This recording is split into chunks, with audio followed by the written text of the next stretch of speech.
Rolling a flat plate into a cylinder doesn't just change its shape. At the molecular level, it changes the steel itself, and UCS-79 is where the code decides whether that change needs to be undone. Welcome back to ASME Section 8 Division 1 in 5 minutes. Season 2, Episode 5, Cold Forming and the Toughness Trap. UCS-79 draws a hard line at 1300 degrees Fahrenheit. Forming above that temperature is hot forming. Forming below it, including at full room temperature, is cold forming, whether you're rolling a shell plate into a cylinder or pressing a dished head. Carbon and low alloy steel plate can't be cold formed by hammer blows at all, though it can be hammer formed hot, at forging temperature, as long as it's followed by post-well heat treatment afterward. Here's the actual trigger. Calculate the extreme fiber elongation, essentially how much the outer surface of the steel gets stretched during forming, using the equations in table UG79-1. Cross 5% elongation from the material's original supplied condition, and the cold-formed area has to be heat-treated. Stay under 5%, and no additional heat treatment is required.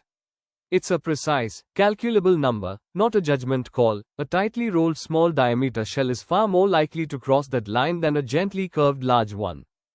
Why does 5% matter enough to trigger a whole heat treatment requirement? Cold work doesn't just change shape, it strain hardens the steel, and strain hardened steel measurably loses toughness exactly where you need it most, at a formed radius that's also likely to see stress concentration.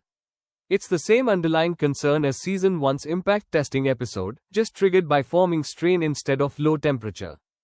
Cross that 5% line, and the heat treatment itself follows UCS-56, the exact post-well heat treatment rules from Season 1, Episode 6. There's one practical relief valve, thin pipe and tube, a quarter-inch or less in nominal thickness, can use alternative heating and cooling rates and hold times, provided you can demonstrate the heat actually penetrates thoroughly. Thin wall components don't need the same thermal mass consideration a thick shell plate does. Two things worth flagging. Certain advanced creep strength enhanced alloys, like grade 91, face an even stricter version of this rule. Cold-formed areas need heat treatment under a dedicated table regardless of how the general 5% calculation comes out. And if forming was done by someone other than the vessel manufacturer, a specialty forming shop, say, the certification paperwork for that part has to explicitly state whether UCS-79 heat treatment was actually performed. That responsibility doesn't just disappear because a different company did the bending. Quick recap, forming below 13 degrees Fahrenheit is cold forming, and crossing 5% extreme fiber elongation triggers mandatory heat treatment under UCS-56, because strain-hardened steel loses toughness right where it's formed. Advanced alloys face stricter limits, and third-party formed parts still need that status documented. That's Season 2, Episode 5.